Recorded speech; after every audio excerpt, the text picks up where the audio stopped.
Hello, today I'd like to talk about Dreadout, the Indonesian horror game, and certainly I think the idea of an Indonesian horror game is really interesting, at least to me, just because every sort of culture has their own sort of ghosts and folklore, and I think it's really interesting to learn about what sort of myths and you know, mythical creatures and ghosts and stuff that each culture has. So you know, I was definitely interested in terms of playing the Indonesian aspect of the game. Well, I guess let me just talk about the game. So you start out, you have you and some friends are going somewhere with the teacher, and there's a blockade, and then you walk through this amazing, this really cool and creepy looking city. During the day you walk through that, and then you get to a school, and then some people get lost in the school, and then you have to escape the school. And so sort of my first complaint was that the world outside the school was so detailed and interesting and cool, but there was really nothing to do there. I mean, I don't know, maybe there's like super secret, I heard there's like hidden ghosts you can track down, but I didn't, I had enough trouble getting through the actual game. So then you get into this school, and this is where sort of the game gets confusing, and I'm not really sure how it worked, because, you know, I sort of was playing and trying to stumble along, and then I would get sort of frustrated because I'd be back where I started, and then I would sort of, you know, try and find a you know, video walkthrough, and then, you know, I would get confused because a lot of the rooms inside the school look the same, which, I mean, is realistic for a school, but it makes it very difficult to figure out where you are. There's no map function, which I think would have been a huge help for me, you know, even if, you know, it's one of those characters just drawing it on their cell phone, you know, invisibly when you're not paying attention, such that you can, you know, check your cell phone and see where you've been and see where you're going. But that sort of illustrates another problem, is that, you know, well, again, I don't really understand how it worked, but it seems like the puzzles sort of involve backtracking to different locations, and I guess maybe there's some clues to which locations, but the particular locations are, I guess because it's a school, you know, it's hard to figure out what locations it is. So, I mean, it seems like the way to play the game is, you know, explore every single room, and then you're stuck or whatever, and then explore every single room over again, and then maybe you're stuck, and explore every single room again. And it's just sort of a weird way to do puzzle design, and I think it's problematic. And I completely understand, you know, the desire to reuse content, and certainly we're reusing a lot of content in Neverending Nightmares, in terms of, you know, there's a lot of things in the mansion, but we try and change the mansion and make it sort of feel different. But I think, you know, there's sort of more effective ways to reuse that content than just making people keep revisit it. And I think the gating mechanism, well, gating mechanisms is usually a good idea. So, you know, part of the content is locked off, and then, you know, maybe you get a key item, and then you can move to this new section, and then, you know, in the new section there's something else, and then you don't have to go back and forth. Or, you know, one of the good things about Silent Hill is that, you know, that besides having that map, they also marked, you know, key locations. This is where a puzzle is on the map. So you knew, you know, I need to find, you know, these items and then go back to this room, or once I solve the riddle, this is what I have to do. So without that sort of guidance, it was kind of challenging and frustrating, for me at least, just because I got lost. Everything looked the same. I never really knew where I was in the mansion, and I didn't really know that I was solving puzzles. I thought maybe I was hunting ghosts or something. I don't know. There weren't really many ghosts, which was unfortunate, because the ghost designs were pretty cool, and the game has a very, very Fatal Frame feel to it. I mean, the controls, weren't as tight as Fatal Frame. But I like that sort of Fatal Frame camera mechanic. But one of the main characters, main bosses is like super hard, and apparently they actually made it easier in a patch, and I think I was playing the easier patched version.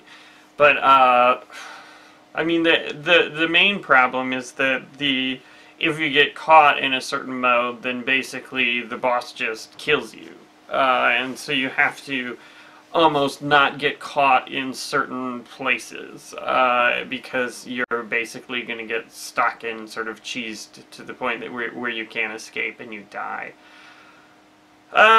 Which I think is really frustrating, and I think, if they were able to adjust the timing or the size of the room or the positions of things such that you weren't always getting stuck. And so I ended up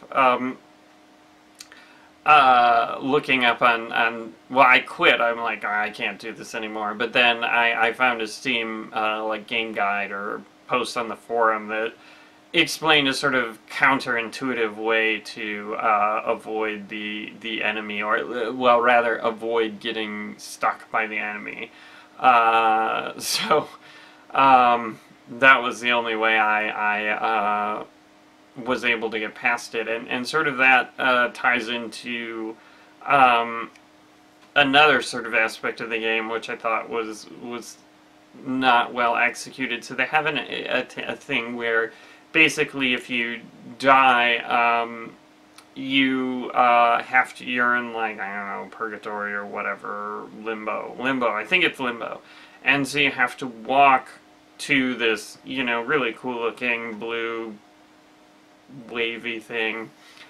But every time you die, you have to walk further and further and further and further. And so I was walking like 3 minutes every time I died, which was pretty excessive. I mean, I understand they want to make death sort of a negative thing, and that's always a challenge, is creating death, such that it's not like, playing an arcade game on free play where it's like, oh, I died, whatever, or, oh, maybe I'm gonna die and then my magic will get reset. I mean, that's not the feeling you want to evoke with death in your game mechanics.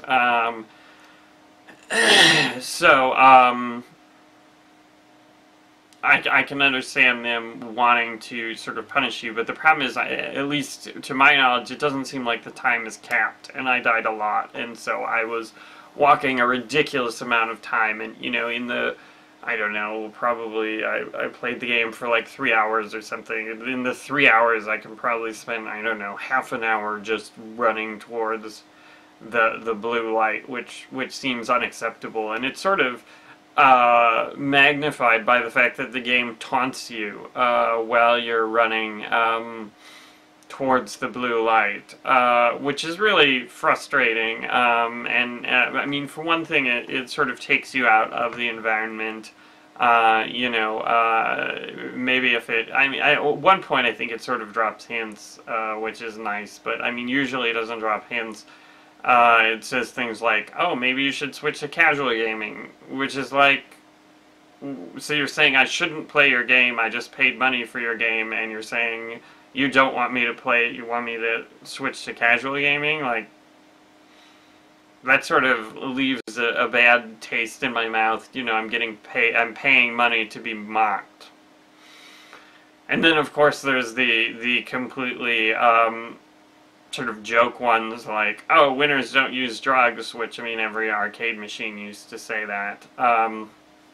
At the beginning, my Golden Axe cabinet, I think, proudly proclaims that at startup.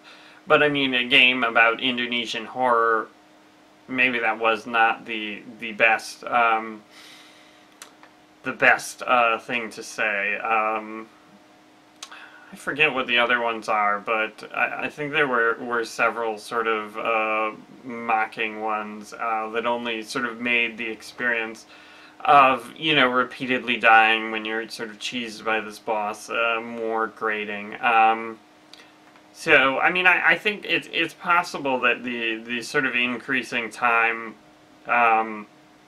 for walking towards the blue light, I think a mechanic like that could work, but I mean, I think they would need to cap the time with something like 30 seconds or maybe even 20 seconds.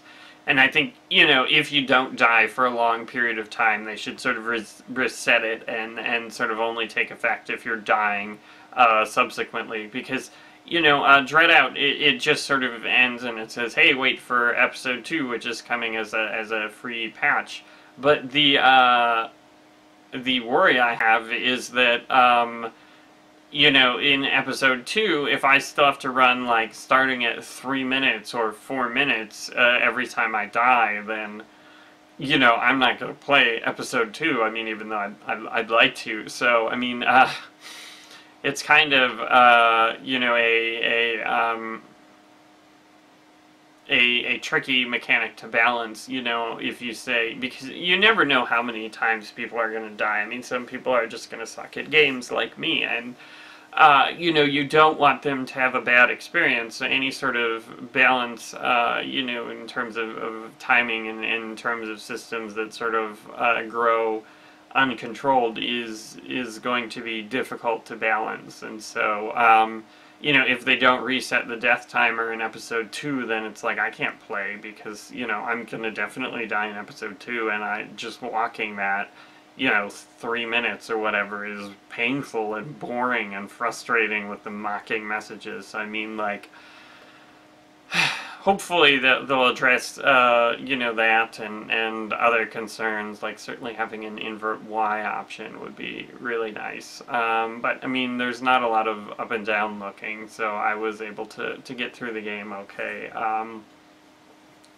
Without it, but certainly I feel like it would have been easier, but easier had I had that. But I mean, it's definitely there are some good ideas in there. I think the execution is a bit rough, and I think you know, maybe with post-release patches or you know, in episode 2 they can sort of address some of those things, and certainly I'd love to see. You know, the game sort of move out of the school. I was gonna say hospital, but it's a school. Move out of the school and back into that, you know, town that the beautiful town they built out that, you know, wasn't really used very much. So anyway, that's my thoughts on Dreadout. Thanks for watching.